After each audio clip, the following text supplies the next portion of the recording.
Hello everyone. Today we're making a wire wrapped pendant that has an interesting beginning and an easy ending. So let's get started on making it, shall we?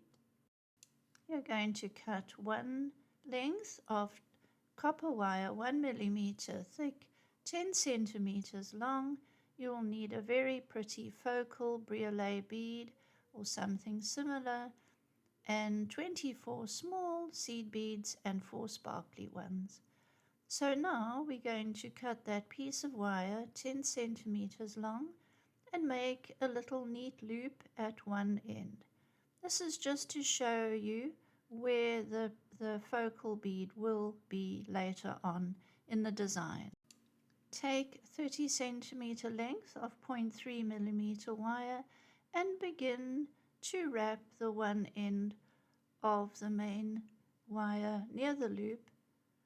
Just a few wraps, say 5 or 6 wraps, and then compress them. This is to start the design.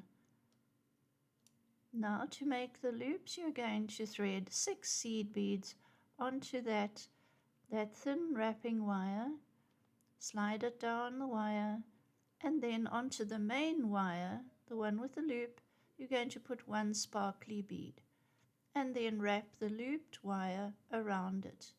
A few wraps to secure and compress it so it's nice and neat, and then you're going to do the same thing again.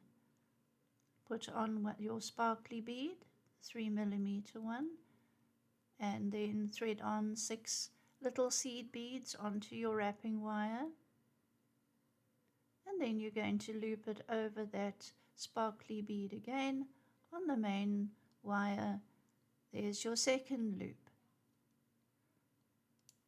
Next you put on the main focal bead, and you can see how very pretty it's going to look already.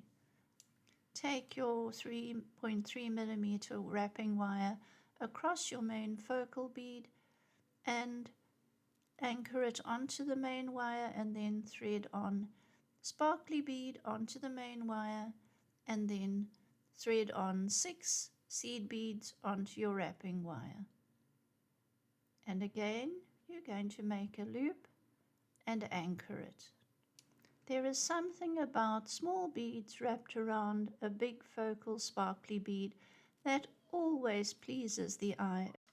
A little trick to always have a perfect circle: I just push in a knitting needle or crochet hook and it fills out the shape nicely.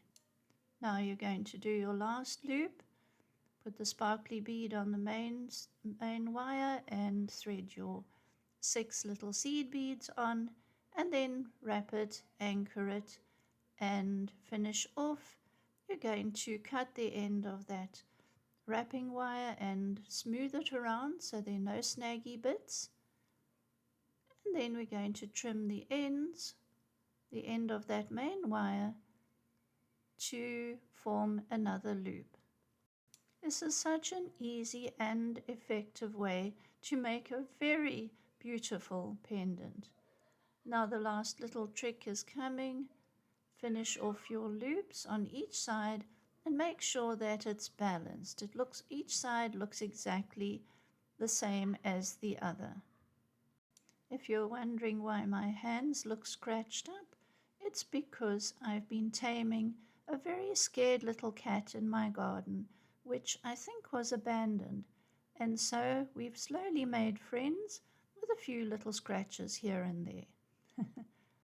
And now to finish off, we are going to bend both sides up above the focal bead towards each other, and so that the loops are almost overlapping and the whole shape is balanced. Once you have checked the shape of your wires and they all look even and equal, then you're going to take those 2 loops, and to make the bail, just turn them sideways. And that's all you need to do. Turn each one side onto the other, bring the 2 ends together, and that's that. And now we're going to put on a pretty cord or a chain, and our pendant is complete. Thank you for watching and take great care of yourself. Bye-bye.